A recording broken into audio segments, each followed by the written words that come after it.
So hello, it's BSJ, guys. Sup?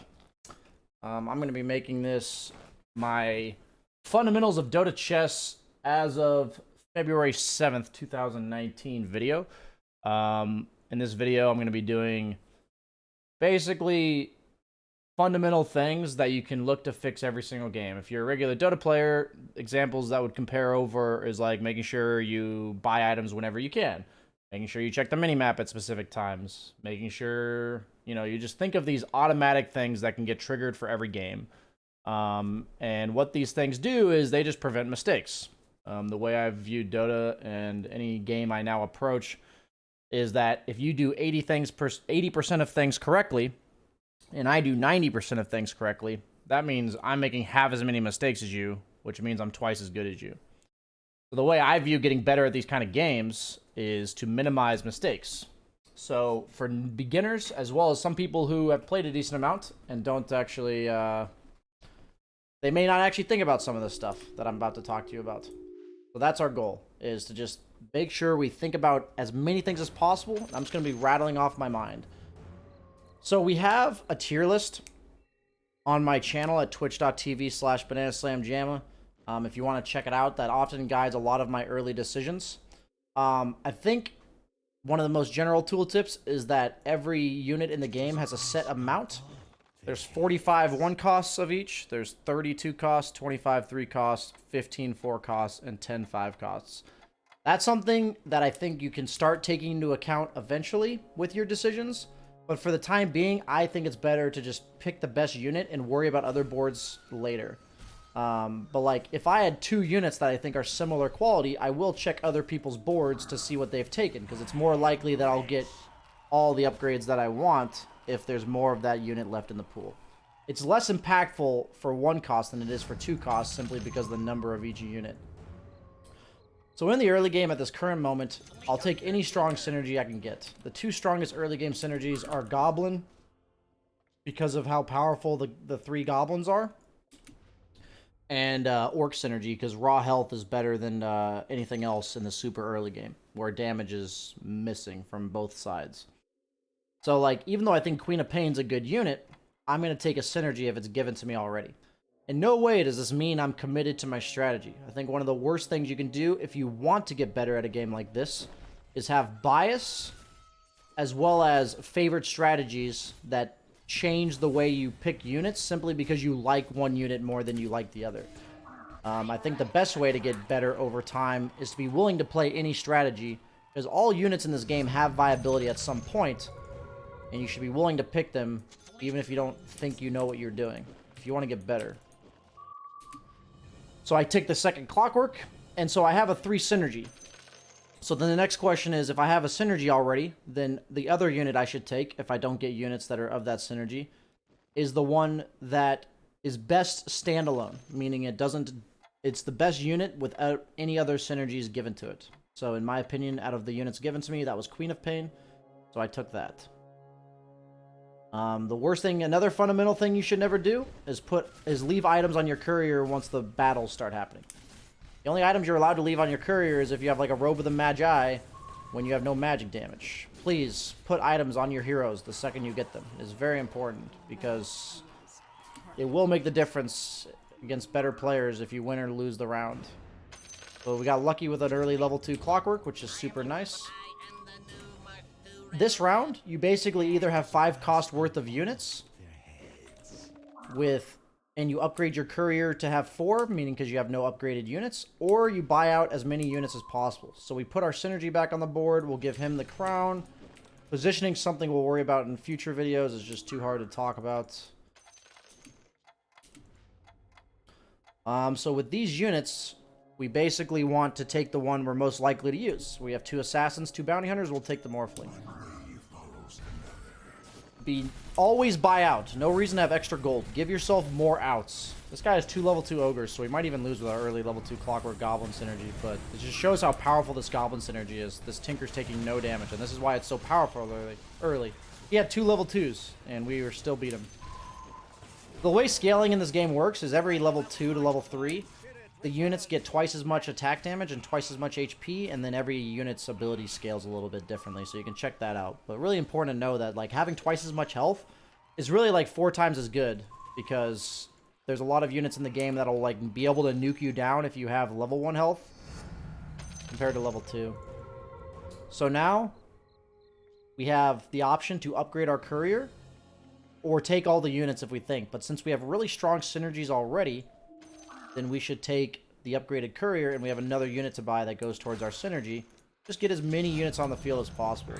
So if we have no clear-cut synergy here that's already made, then we'd want to take just no upgraded courier, smorgasbord of units on the sideline, and what that does is it basically says I'm probably going to lose this round, but I have a lot of potential upgrades next round. The whole idea of this game is to do as many things as possible that raise your potential of RNG.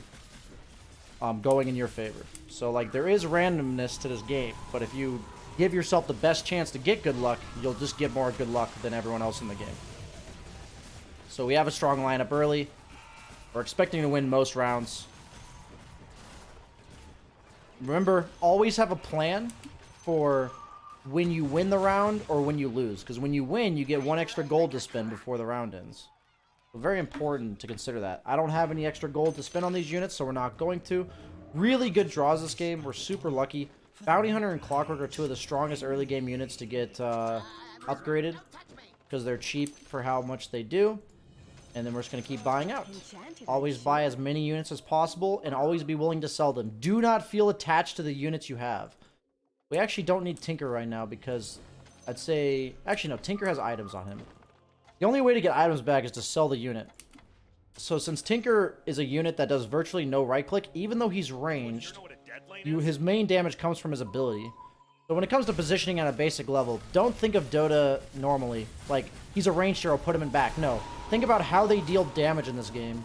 Like, the way you gain mana is by taking damage and dealing damage.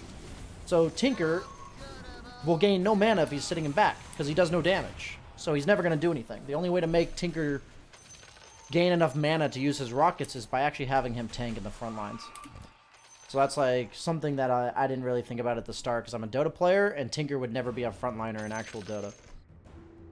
So at this point, we have the choice between buying out every unit or saving up to 10 gold to get interest.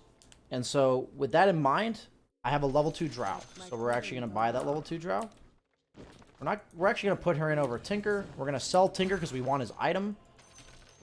And we'll give it to Timbersaw, who's strictly better than Tinker. And since our lineup's really strong, and we just don't really need these things, I'm going to sell. And if we lose, we will sell another unit. So in this round, if we win, we'll get the interest because we get the extra gold. And if we lose, we'll just have to sell something.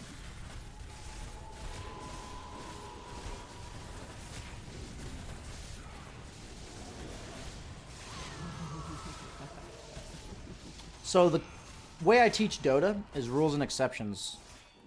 The way I think about getting good at something at a basic level is learning all the rules. Meaning what you would do in a normal scenario. Meaning if a game went smoothly, this is what you would do every game. And so the normal scenario for me in terms of upgrading Courier is levels 6, 9, and 17. And in this game I did it earlier because I had a really good synergy.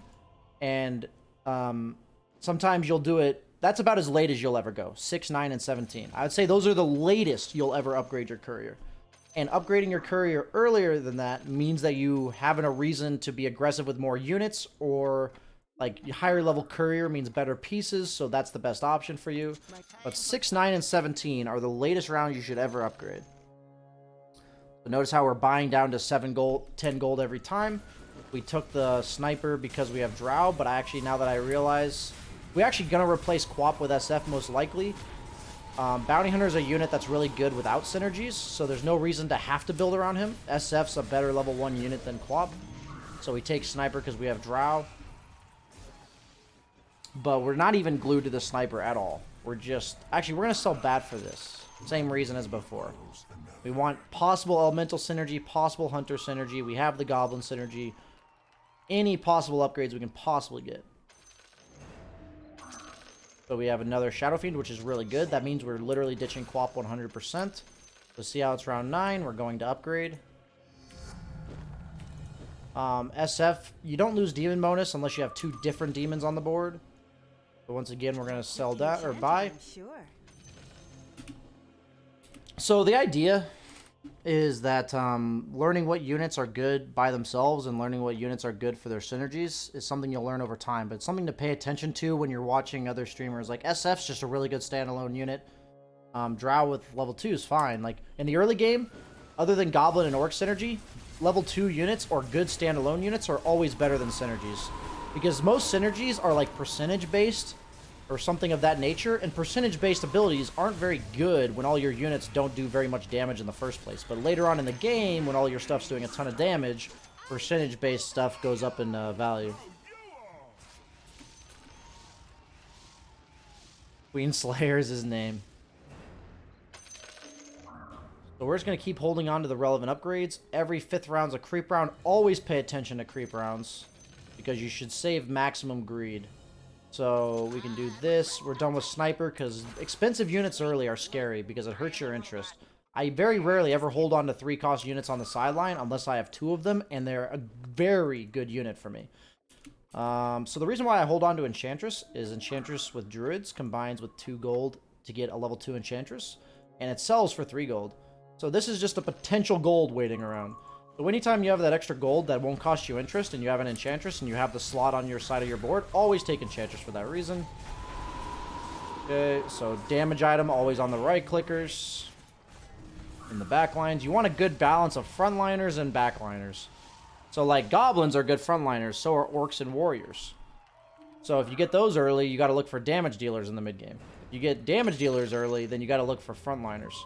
Generally speaking, I think it's easier to find damage dealers than it is to find tanks. So in the early game, I usually put higher priority on tanky units than I do on frontliner, or than I do on damage dealers. Notice how I haven't really looked at other people's boards. At a basic level in this game, it doesn't really matter all that much. And positioning really only matters very specifically at the later stages of the game, where you can position against anybody, but you get a random opponent every game. So in the early game, you just want your positioning to be ideal for your hero, or for your lineup. Like the best average positioning. So we might lose around here, and if we do, we'll sell something, because we're at 29 gold. We'll sell the Ogre, but it looks like Bounty Hunter's carrying us. Level 2 Bounty Hunter is incredibly strong early, and that's why I value him so highly as a unit. We can actually sell Ogre and buy Axe, because I think that's... he's the best unit out of all these. I'm never going to play Ogre. Clockwork again. Really good rolls this game. So this is a situation where I don't normally level up, but I'm just doing way better than these opponents, and I actually have to spend extra. If you press Alt, you can see your courier's experience. But, like, if I'm ahead like this and I have the gold to spend, if I can just reliably keep winning, I'm just going to keep winning.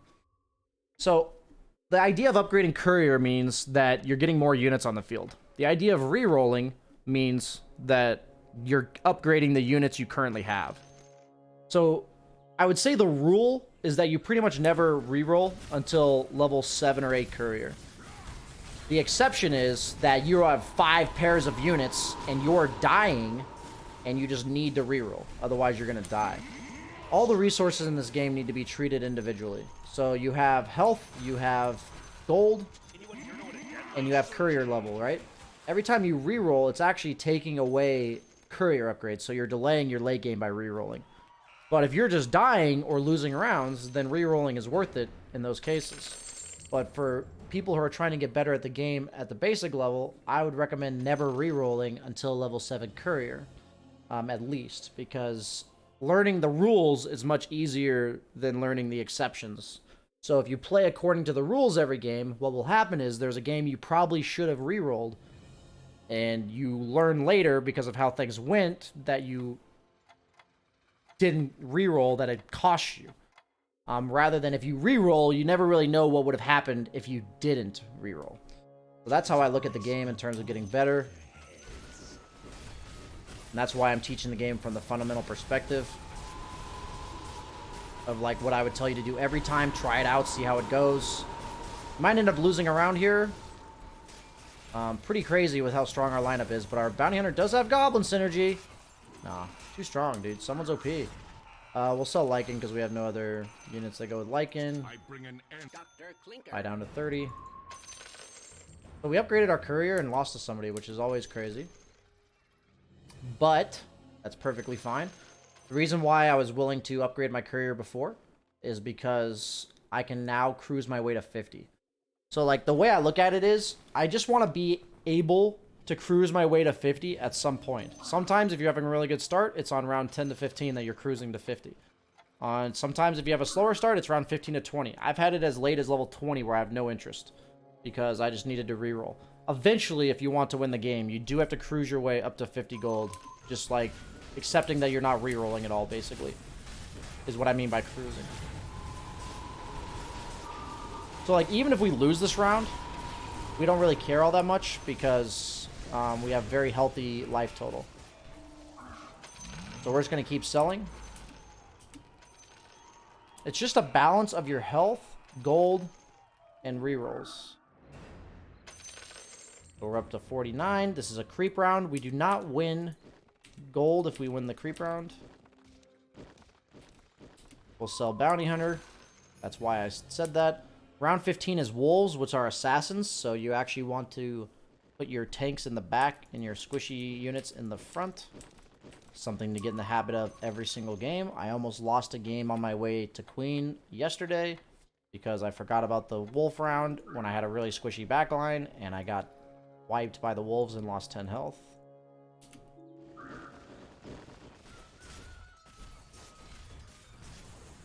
So the complaint he just gave that he's only seen one axe all game. Why does he care?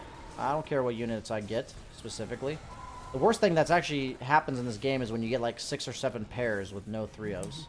You shouldn't be glued to a unit at any point in the game. It can sit on your sideline if it's a good synergy for the rest of your units, but you should never have this complaint of, I've only seen one of these all game. That's not how this game works.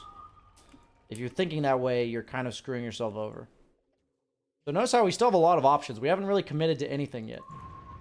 We have this drow and haven't seen an undead since, which is kind of unfortunate.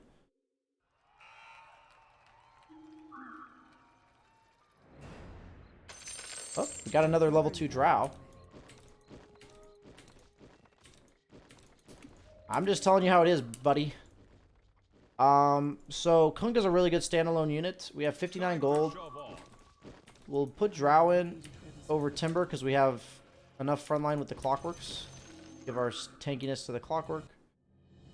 And we're not going to put Kunkka in yet because a level 2 frontliner is better than a level 1 in my opinion. Generally speaking, I never reroll for 3 stars. The only reason I have 2 2-star drows on here is because I literally haven't rerolled a single time for these drows. They're basically given to me for free. Drow's a really cheap unit to go for 2 stars because she's a 1-cost unit. But if I'm rerolling, suddenly that cost becomes a lot more. So we can buy extra units just in case we get something crazy. I think of Luna because she's an elf knight who goes with an undead knight who goes with drow. I take Lycan because if I get 2 Lycans out of nowhere, he's a really good standalone unit level 2. Just examples of things I'm thinking about. I'm holding onto the timbers because I can. If I get a 3rd one, it's really good. Nice, we got one. You may say it's lucky, but I've literally been waiting for a timber for 12 rounds, so it's really not that lucky. We have 4 upgrades to get our courier upgraded, which we will just do. So we have 38 gold. We're going to sell this and this. We're going to buy a troll. So we have all the valuable units we want.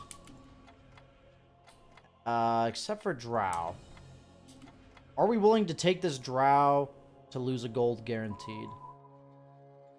And I think the answer is yes. Yes, so we will. So here I upgraded my courier because I had another good unit to put on the field. A good rule of thumb is I'm never going to upgrade my courier in that scenario to lose gold if there's nothing good for me to put on the field. I had a level 2 timber that I would have had to take any of these units off. So if you wonder why I have 2 SFs on the field, just look at their combined damage at the end of the round. Magic Burst synergizes with each other because, you know, units will either get bursted or not. Level 2 SF's really important because it has such low health. Notice how they're basically almost dying every round, but look at their damage. We finally got a level 2 SF. We've been literally waiting for that for 13 rounds, but that's okay, right? We weren't like this guy bitching about the fact that we haven't seen an SF in so long. So now we'll take a stun because we have a bunch of frontline and a bunch of damage. So you want a combination of frontline, stuns, and damage. Every hero with a stun goes in front because they need to use their stun, and the only way they use it is by taking damage. And I like how this guy's responding to the shit talk. So basically, in this stage in the game, we have a really strong lineup, and we're just chilling. Notice how I put Kunkka in the middle? So what happens is, if you position-wise, this guy will take the most damage. The guy in the middle of the front line will take damage, but not the most. And even though he didn't get his boat off, notice how I made him take damage, but not all the damage. So that's something where you need to start trying to think about, you know, how much damage do I need this unit to take, and where do I position him to take that much? So the units on the side, the way I look at it in terms of damage taken is how many units can they get surrounded on. That's how I think about positioning. So like the guy on this side can get hit by 3 spaces. The guy on right here can only get hit by here and here, right? So, or 5 spaces. So we're chilling. We have a Troll Warlord, so we'll take the Witch Doctor. Sell the CK. The Troll Warlord is a nice unit, but I really like having all of these level 2s on the board right now. And so even though you have a really strong Troll, the only time I would put him in the board 100% is if, like, I could sell Drow for this interest, but look at my gold, right? I have these options on the sideline. I have this transition into the late game because I have SF as a Warlock, and I have a Troll Warlock. So, like, lifesteal with Troll is really good. So I have an idea of what I'm doing next. We have a lot of high rolls. Necro's an Undead Warlock. Goes with Drow as well as SF. Any Warlock's good. Any Undead's good. Any Troll is good. All of these heroes are good for us. So when you're winning, you just want to keep maximizing the sheer amount of units that are good for you. Never feel rushed to transition. Level 2 units for a long time are way better than any level 1 units with synergy. For a long time.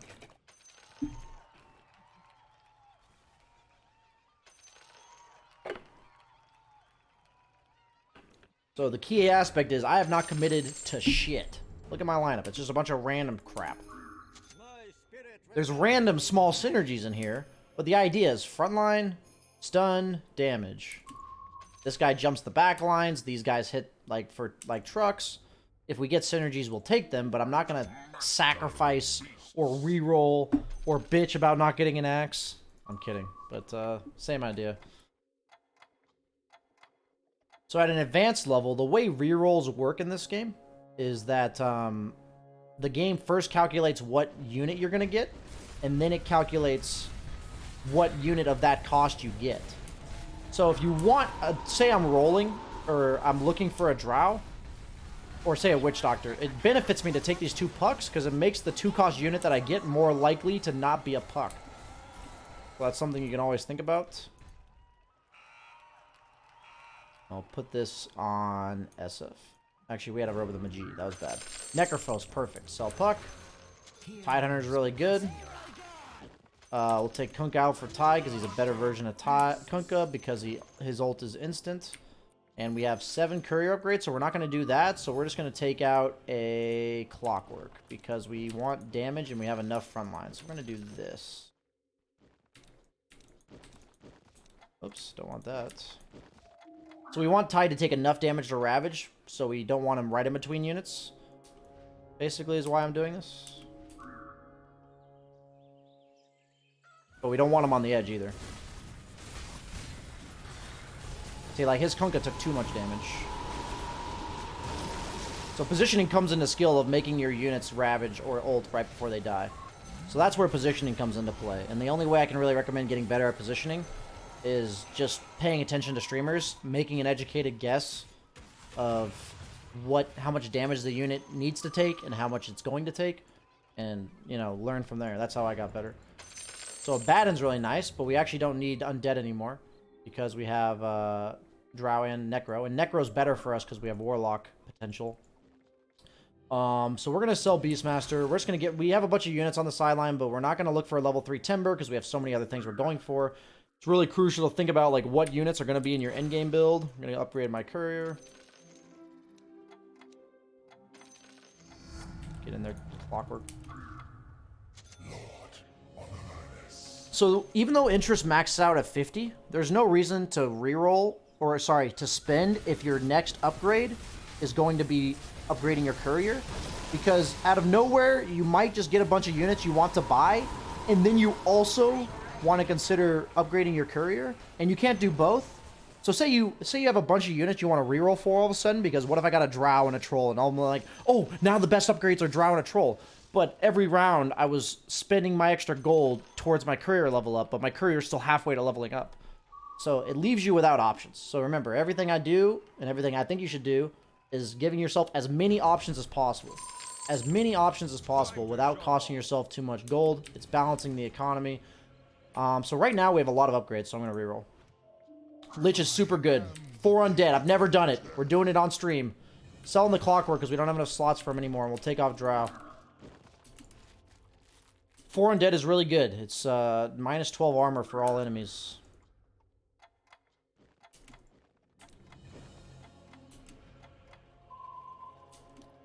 So at this point, we'll probably be getting rid of Bounty Hunter. We'll see. So the reason why you need to think about what units you're leaving at 2-star is because certain units are in your late game build and certain units just aren't. So the reason why I was fine upgrading Drow for free is because I saw undead synergy potential. But like, I'm not going to be using Clockwork at any point. So I put him on the field because I got him for free. But like, I instantly sold the level 2 Clockwork without hesitation, because this Clockwork's not going to be on my board 10 turns from now. Okay, so we have creep round coming up. We can reroll a couple times.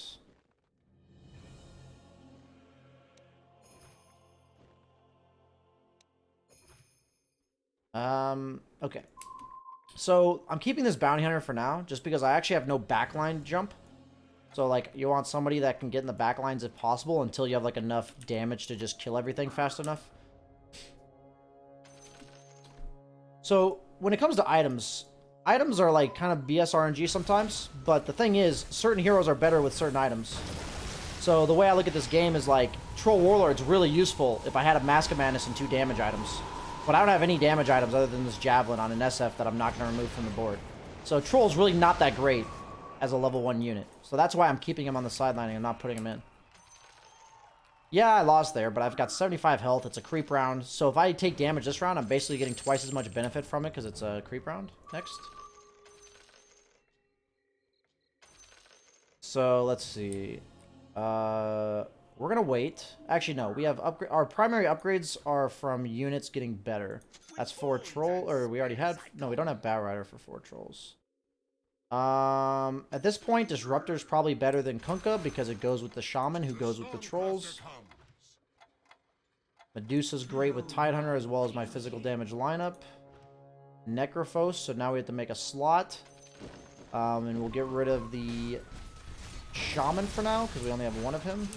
And Witch Doctor's more important because he's the Warlock out of all the trolls. Javelin.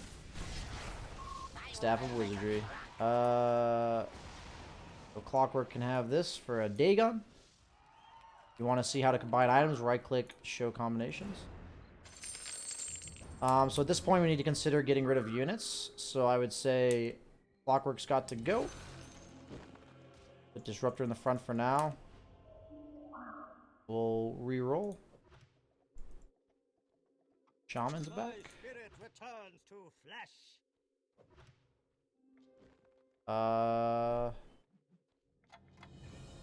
Okay, so we're giving up on this. We have 4 undeads though. So we'll go ahead and give this to Tide. Give this to SF. Give this to Necro because he stays alive for a long time. It looks like we're losing because we're not getting any upgrades, but we're happy because we ended up getting a lot of kills. So you want raw HP items and mana gain items on frontliners that are supposed to cast spells, but you don't want damage reductions items because those items make it so those heroes take less damage, which means they get their ult off later. Shaman, so we're going to do this real quick. We're going to reroll a bunch to see what we get. Witch Doctor, that gives us a slot. So I'd say Witch Doctor is better than Disruptor now because I have Warlocks and a level 2 Witch Doctor. Alchemist, no thanks, because we have all the Warlocks we need. Not going to go for level 3 Witch Doctor. Baden could use an upgrade.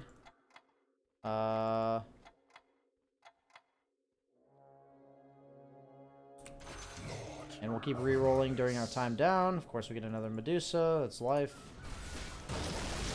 Okay. So, sorry, Shadow Shaman, you're just getting the brute force here. So it's time to get rid of Timber, I believe, and get an upgrade. But notice how we are getting shit on. So it's time to get rid of Timber and get an important unit on the field. We just need the upgrade. We need control. So we have a lot of stuns, but notice how every fight goes really fast as the game goes on. So I just need to... Yep, there we go. Disruptor and Necro. You get it eventually.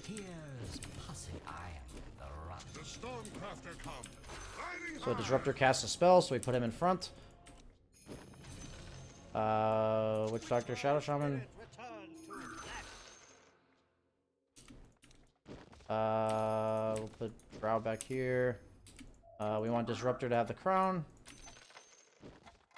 Take a little bit less damage if we put something next to him. We'll give Abaddon the shield and the armor so he stays alive even just a half a second longer.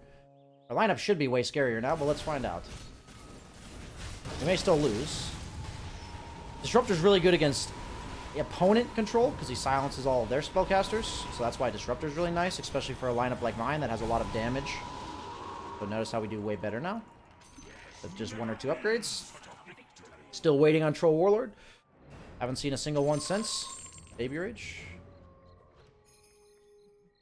1 more Drow. Hog. Give me the Drow, baby. We can cockblock Disruptor for now. Oh, nice. Yeah. That actually made it more likely for us to get a troll by taking that Disruptor. From my shadow guide, I bear a message of death for my... Oh, we can take out Bounty Hunter. I'm busy talking, so I haven't noticed, but this Bounty Hunter should have come out a long time ago.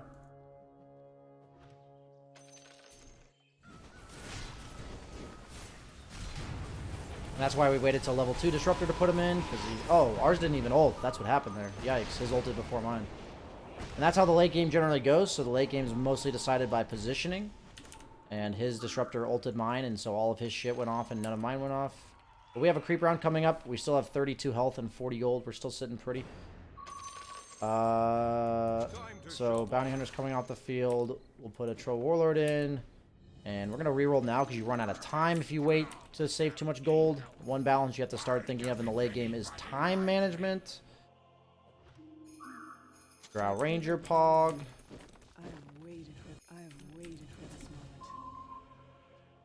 So we want Disruptor to take the brunt of the damage every round, so we'll wait. Creep round. No, it's not a dragon round. Dragon round is 1 unit, so it's really good to have the Disruptor plus Shaman because it instantly hexes the big creep. Hyperstone. Give it to our damage dealer. Give me some... Oh, a Moon Shard. And a Quarterstaff. Suddenly our trolls got some damage. Disruptor and Troller we're taking for now, but we're always willing to sell them. And with Necrophos, Hunka.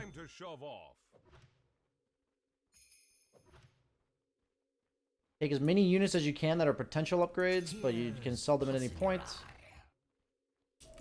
So we're gonna make our Disruptor take a bit more damage.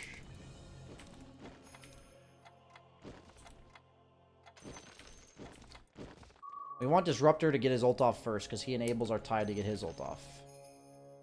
And we're going to sell the units we absolutely don't need anymore. 2 Disruptors would be better than 2 Trolls. Control at this point in the game is usually more valuable than damage. So the way I look at it is you keep the units you want level 2 to carry you through the mid game, and then you sell those for upgraded units, and that's kind of the way you transition from mid to late game in this game. I might have missed a unit here and there because I'm talking, but that's life. Take Medusa because she's a potential upgrade. That's a Kunkka. I think I'm actually good without having 4 undeads.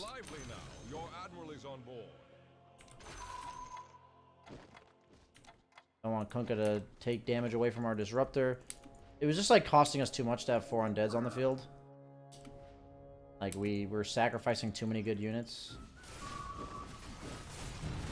His Disruptor ulted first again. Oh, my one tide ravaged. Oh, nope, I get wiped. So we need to reposition our troll based on him, because his disruptor basically is going off first because he's taking more damage than we are. So we could really use this level 2 Tide Hunter. Level 2 Disruptor would be great. It's around 33. We just can't afford to die right now, so we just need to look. Do so. Behold my beauty.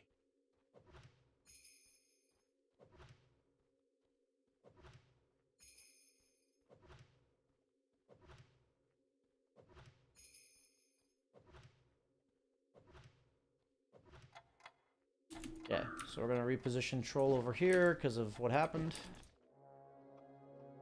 And we'll give armor to Troll.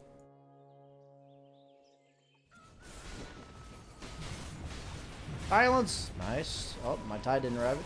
It was bad. We might go down here. We're gonna live. Round 33. We didn't get any upgrades, which is sad. We could do 4 trolls. We want 4 trolls over Kunkka Tide? Sure. Because they didn't even get off abilities anyway, so.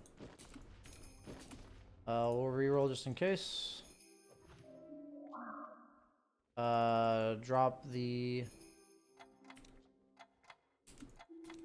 Oh, that was close. Was too busy thinking.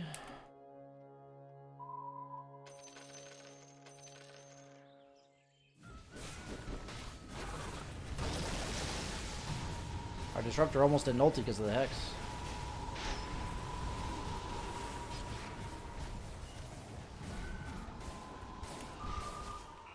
Didn't quite die. Top 2, baby.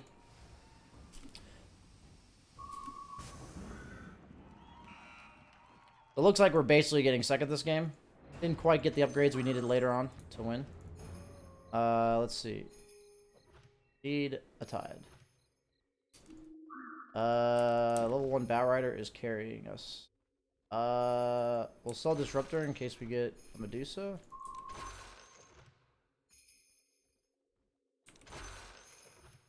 Behold my beauty. And I was beautiful. We want Shaman to take a bit of the damage off Dusa, but we need her to ult. Oh, it's the creeper. Oh well. We got a little bit extra time. You guys feeling that level 2 Tide?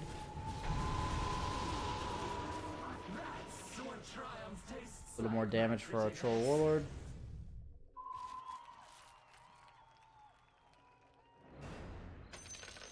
Wow. What we're gonna do is this.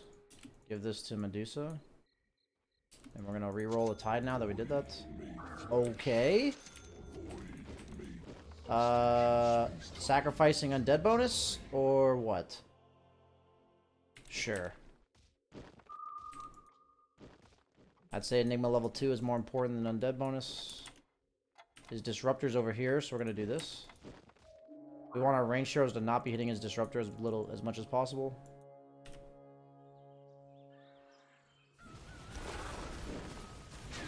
Nice, we got our ult off first now. We got our Medusa ulti off. If we don't win now, we're just not gonna win, and that's fine. Did the right things positioning wise, but it looks like he's just too far ahead of us. And so I'd say the main skill that comes into this game is pretty much guaranteeing yourself top 3. I don't think you can reliably win every game. I'd say top 2 is probably something you should be able to go for in every single pub. Sometimes there's a guy with a better lineup. Sometimes you make a couple misplays. Sometimes it just doesn't go your way. So, like, reliably getting first every game is a little bit difficult. But I'd say your goal would be you're kind of ready to go into, like, private lobbies once you're consistently getting top 3 in every pub. So I'm pretty happy with how we placed that game. I think overall a lot of our decision-making was good. But obviously I think... Oh, did I drop Warlock bonus? No, I didn't drop Warlock bonus. I put Enigma in. So what I was saying was that I was talking a lot during the game, so that does impact my decision making. But overall, like, the concepts are what matter. So you want to have these early level 2 units with little to no synergies unless you get the luxury of having synergies, and then have a bunch of options around level 15 to 20, such that whatever comes your way, you can make use of. You want a combination of frontliners, damage, and control. And that's like the things you need to focus on as fundamentals of Dota chess. So I hope you guys enjoyed this video. I'll be posting it on YouTube. And it'll be something along the lines of fundamentals of Dota chess.